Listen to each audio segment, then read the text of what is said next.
Hello viewers, welcome to my YouTube channel. Get ready for heart-touching stories. Don't forget to subscribe and let's begin. The last text day story of silence, pride, and the fragile thread between mothers and daughters. The text came at 2:47 in the afternoon between a conference call and a lukewarm cup of coffee. Don't call. Don't come over. We're done. Nadia read it 3 times. Then she set her phone face down on her desk, pressed her palms flat against the cool surface, and breathed.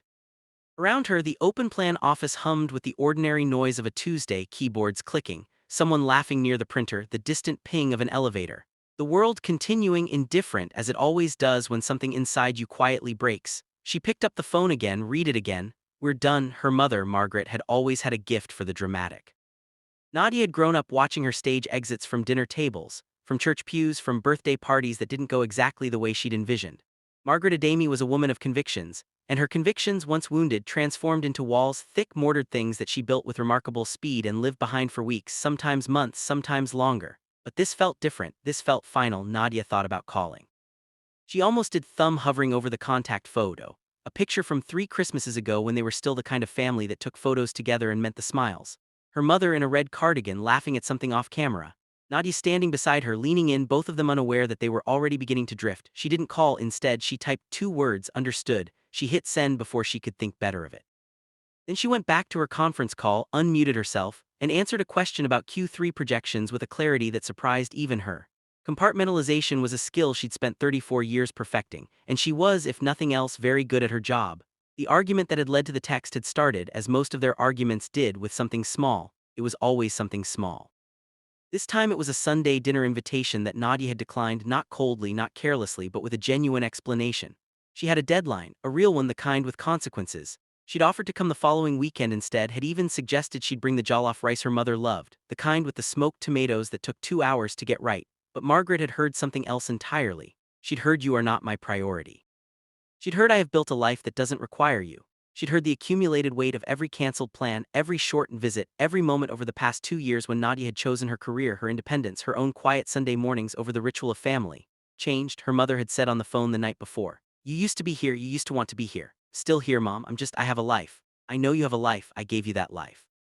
And there it was, the sentence that had ended every argument they'd ever had and started this one fresh. Nadia had felt the old anger rise in her like a tide she no longer had the patience to hold back. "You gave me a childhood," she'd said carefully. "I built the life." Silence that followed had been oceanic. Her mother had hung up without another word. And then the next day the text. By 5 o'clock, Nadia had received 3 messages from her younger brother, Kofi. "What did you do? Mom is crying, Nadia. Can you just call her and fix it?" She stared at Kofi's texts with a complicated mixture of love and exhaustion. Kofi was 30, still lived 20 minutes from their mother, still showed up every Sunday without fail, still occupied the golden space in Margaret's heart that Nadia had somehow vacated somewhere in her late 20s without fully understanding how. He was a good son. He was, in their family's private geography, the easy one. Nadia typed back, "I didn't do anything. Ask her what the text she sent me said." "Kofi, she won't tell me, she just keeps saying you know what you did." Nadia almost laughed. She set the phone down again and stared out the window at the city going amber in the late afternoon light. Buildings she'd walked past 1,000 times, streets she knew by heart. A city she had loved fiercely and moved to at 22, 4 train stops and a world away from the house she grew up in, the house that still smelled like her mother's cooking and her father's old books. Even though her father had been gone for 6 years now, maybe that was it, she thought. Maybe it had always been about that. After her father died, something in the architecture of their family had shifted. Her father, Daniel, had been the quiet center of them, patient, steady, the kind of man who diffused arguments by entering a room and saying nothing, whose presence alone made everyone remember they loved each other. Without him, they were 2 strong-willed women circling the same grief from opposite directions, occasionally colliding, never quite finding the language to say, "I miss him too. I miss him the same way you do. I'm lost too." Nadi gathered her things at 6 and walked home through the long way, the route that took her past the park, past the old bookshop that had been there since before she was born, past the bakery where she sometimes stopped on Saturday mornings and stood at the counter eating a croissant alone and feeling strangely like herself. She did not stop tonight. Her apartment was quiet in the way she usually loved. She made tea, she sat on the couch. She did not turn on the television, she looked at her phone. Understood, she had written. It was the right response, she told herself. It was the dignified response. You don't chase someone who has explicitly told you not to come, you don't beg, you don't perform grief for an audience. She had learned this, or thought she had, but dignity, she was discovering, is a cold companion at 7 o'clock on a Tuesday. She opened her photos. Scrolled back the way you do when you're trying to find something but aren't sure what. Past last month's work event, past a weekend trip she'd taken with friends in March, past Christmas, there the photo she'd been looking for without knowing it. Her mother in the red cardigan, herself leaning in, she kept scrolling further back. 3 years, 4, her mother teaching her to make chin-chin at the kitchen counter, both of them covered in flour, laughing so hard that Nadia had leaned against the refrigerator to keep from falling. Her father visible in the background, reading at the kitchen table, pretending not to watch them with the small, private smile he'd worn whenever his family was happy, further back. Nadia at 22 moving day, her mother standing in the doorway of this same apartment looking like she was trying very hard not to cry. "Call me when you get settled," she'd said. "Call me every day," Nadia had promised. She'd meant it then. She put the phone down, picked it up, opened her contacts, hovered at 9:15. A different text arrived, not from her mother. From Auntie Bissy, her mother's older sister who lived in the same neighborhood and had been for as long as Nadia could remember the family's unofficial diplomat and conscience. "Your mother isn't well tonight, not sick, but not well. You understand what I mean?" Nadia sat up straighter. "She won't call you, you know how she is. But I'm telling you, as someone who knows her better than anyone, she doesn't mean what she said. She means she's scared," Nadia typed, "scared of what?" A long pause, then of disappearing to you, of becoming someone you don't need. She sees your father in you, you know, the way he got quiet when he was pulling away. She lost him. She's terrified of losing you the same way." Nadia read the message once, twice. Something in her chest cracked open, not dramatically, not all at once, but the way a window cracks in winter. A fine line running the full length of the glass. She thought about her father's quietness in his last years. She thought about how she'd told herself she was fine, she was independent, she didn't need the Sunday dinners and the weekly calls and the constant pull of family. She thought about how much of that independence had been genuine, and how much of it had been armor built after grief, polished with pride, maintained because dismantling it would mean admitting how much she still needed, how much she still missed, how much she was underneath the conference calls and the Q3 projections and the Saturday croissants eaten alone, just a daughter who had lost her father and didn't know how to tell her mother that she was scared too. She was in the car by 9:45, she hadn't planned it. She stood up to get more tea and found herself instead pulling on her coat, finding her keys, walking down to the parking garage on automatic. The way your body sometimes knows what your mind is still arguing about. The drive was 40 minutes. She made it in 35. Her mother's house was dark except for the kitchen light, which was always on. Margaret Adamy did not believe in sitting in darkness. Even when she was sad, she kept the lights on, a small, stubborn insistence on visibility, on being seen.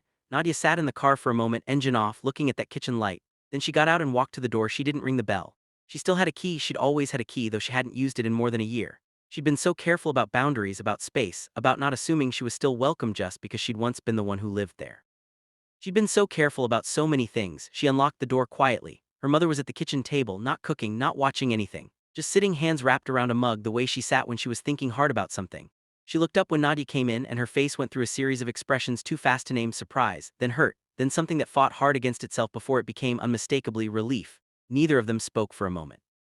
"You said understood," her mother said finally. Her voice was careful, controlled. "I know, I thought that was it then. I know you did." Nadia pulled out the chair across from her mother and sat down. She didn't take her coat off. It felt important somehow to have come in from the cold and still be wearing it, still be present in the realness of having driven across the city on a Tuesday night because something mattered more than being right.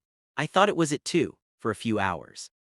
Her mother looked at her. "What changed?" Auntie Bissy, a short exhale that might have been almost laughter. "Of course," said, "you were scared." Her mother's jaw tight. "Bissy talks too much. She said you were scared of disappearing to me." Silence. "Mom," Nadia leaned forward. "I don't know when we stopped being able to say things to each other. I don't know when it got so hard, but I need you to know." Her voice caught. She pressed on. "I'm not pulling away because I don't need you.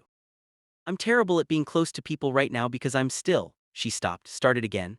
"I miss him, I miss Dad, I miss him all the time, and I don't know how to be around you and miss him at the same time because you were his and I was his, and when I'm here it's so much louder." Crack in her mother's composure when it came was swift and total. Margaret Adamy pressed both hands over her mouth. Her eyes filled. She shook her head, not in denial but in recognition, the slow, stunned recognition of someone hearing a truth they had suspected but hadn't let themselves believe. "I thought it was me," she said from behind her hands. "I thought I'd done something wrong. I thought you looked at me and saw everything that went wrong." Nadia stood up, crossed the 2 steps between them, and did what she hadn't done in longer than she could honestly remember. She put her arms around her mother and held on. "I look at you and see him. I look at you and see everything that was right. It's a lot to hold." For a while neither of them said anything. The kitchen light stayed on. Outside the neighborhood was quiet. Somewhere down the street a dog barked twice and went silent. The refrigerator hummed. Time did the thing it sometimes does in moments of genuine reckoning. It slowed, expanded, made room. They talked until past midnight. Not about everything. You don't fix years of careful distance in one kitchen conversation.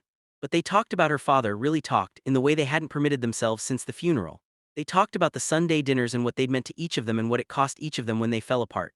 They talked about pride, her mother's and Nadia's, both cut from the same cloth, both used as shields, both in need of retirement. Some point Margaret got up and put a pot on the stove. At midnight they ate leftover soup and bread, seated across from each other at the same table where Nadia had done her homework for 12 years, where her father had read every Sunday morning, where her family had existed at its best and most ordinary. You don't have to come every week, her mother said toward the end. I know you have a life, I know you built it. A pause. I'm proud of that, I don't say it right, but I'm proud. I know, Nadia wrapped her hands around her bowl. I'll come more though, not because you need me to, because I want to, Margaret nodded. She was quiet for a moment, then you scared me with that. Understood. Scared myself. Good, the ghost of a smile. It means you still care. Nadia drove home at 12:40, the city sparse and dark around her, streetlights making long gold lines on the wet road. She felt wrung out and strangely light. The way you feel after a storm passes, that particular exhaustion that is indistinguishable from relief. At a red light, she picked up her phone, opened the thread with her mother above her own. Understood, above her mother's. Don't call. Don't come over. We're done. Were hundreds of other messages. Years of them. Safe. It's late. Made your favorite. Want some. Thinking of you today. Call me when you can. I love you even when. She scrolled all the way to the top, to the very first message, years ago, when they were still figuring out this new language of texts and distance. Her mother had sent a photograph. Nadia at 7 years old, gap-toothed and laughing, sitting on her father's shoulders in the backyard. The caption read, "Found this today. You were so happy. We all were. Don't ever forget." The light turned green. Nadia put the phone down, looked at the open road ahead of her, and drove on toward home, toward tomorrow, toward the imperfect and irreplaceable truth that some doors, no matter how firmly they seem to close, are still worth knocking on, especially just before midnight. Especially when love, stubborn and enduring as it is, refuses to take understood for an answer.